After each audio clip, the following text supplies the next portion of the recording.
আসুন আমরা সেই আল্লাহ সন্তুষ্টির জন্য আমি নিজেকে প্রস্তুত করি।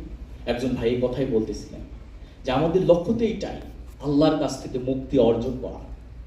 আর যারা আল্লাহর কাছ থেকে মুক্তি অর্জন করতে চায় তারা বিচ্ছিন্ন একাকী কখনো থাকতে পারে না।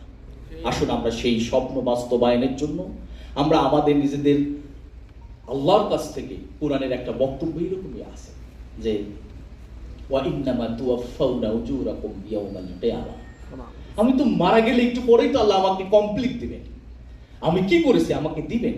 কিন্তু আমার দায়িত্ব হলো আমি সফল ব্যক্তি হতে চাই, আর সফল হওয়ার জন্য ফামান যুহজিহা আনিন নার ওয়া উদখিলাল জান্নাহ ফাকাদ ফাজ, আমি নিজেকে জাহান্নাম থেকে মুক্ত করে জান্নাতে প্রবেশ করাতে চাই, তাহলে আমি সফল।